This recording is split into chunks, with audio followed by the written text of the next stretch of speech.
I can't be the only one that felt like episode 5 was a chore to watch. I can't be the only one.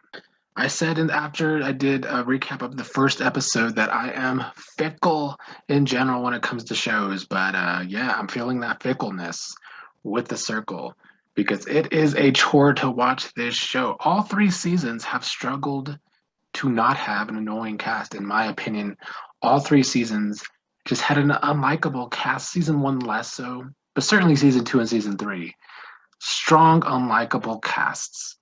And that is not something I want when I'm watching one of these goddamn reality shows. And also, that those rap battles were fucking cringe. Cringy, cringe, cringe, cringe to watch.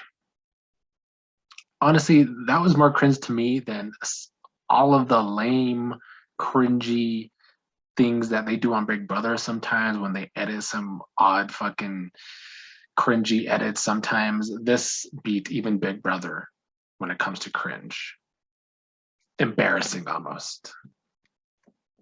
But let me try and pull back, try and talk about this episode. One of the things I said, I think on the last video I did on The Circle, was that there is like some like strategies this season, a little more so than usual. Although I find it still pretty basic, I feel like it's just like the main strategy is just creating alliances. But at least they're giving strategies. But I'll touch upon that in a second. Let's start with Kay sees Ava and Chanel, sees that they chose the wrong Michelle this whole time, and Michelle finally got to leave a goodbye message for everyone, just to show them how fucking dumb they are. We then got Wolfpack talking. The Wolfpack are the OG guys: Nick, Calvin, Daniel. Nick wants to add Jackson to the chat, who's not really a guy; it's a catfish. And who is playing Jackson? I can't keep up with these goddamn names. Rachel playing Jackson. So Nick wants to add her/him to the chat, and Daniel and Calvin aren't really feeling it, but they go ahead and let Nick do that. At the same time, the women are also trying to do their own thing. Kay, Roxana, and Ashley, who's really Matthew, all having a girl talk, building an alliance of girls right there. Now, one of these, let me not say one of the only smart thing Nick has done so far in this season is create another alliance. So he's, the alliance creator so far. He's filling his inner Tiffany from Big Brother, I guess.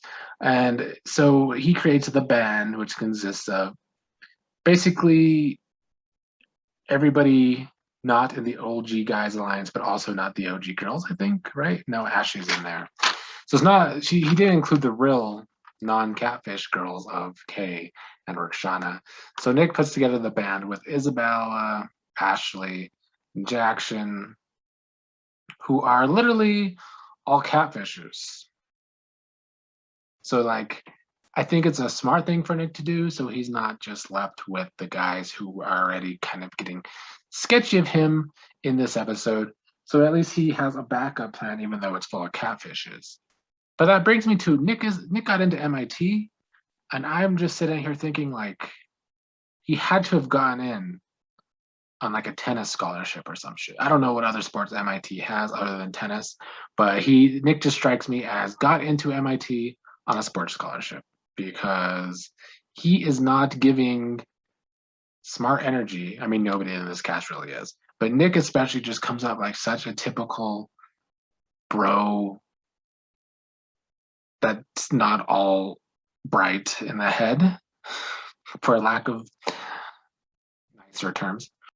Like I feel like Nick's trying to be like really strategic, but he's not really doing it smart. But that truly goes for everybody, which is why I'm like, we're seeing more strategy in this season, even though it's mostly just creating alliances.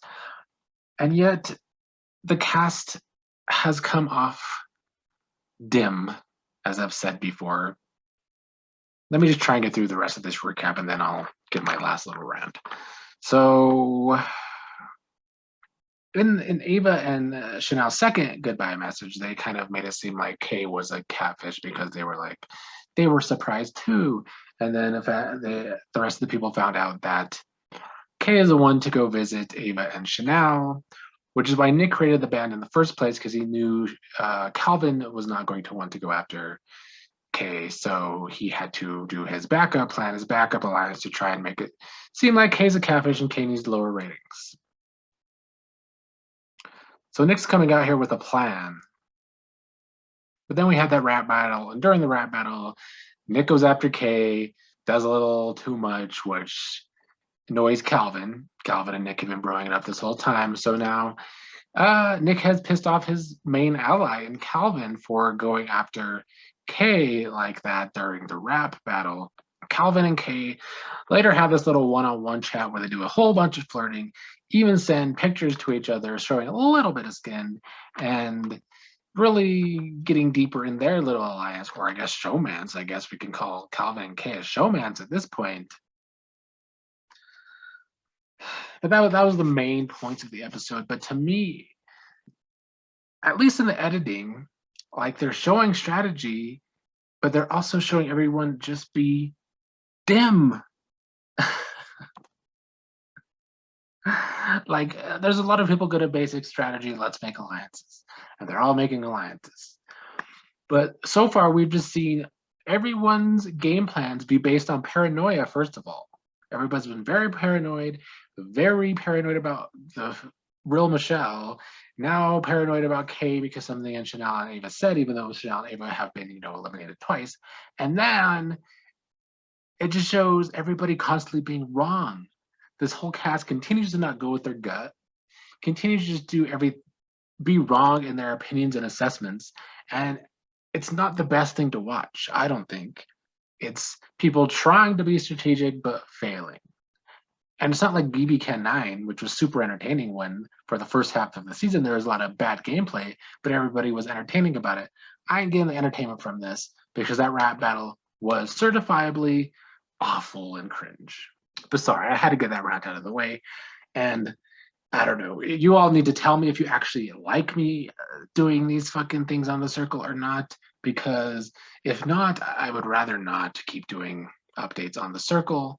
I've struggled to get through every single US season of the circle, and I am struggling again.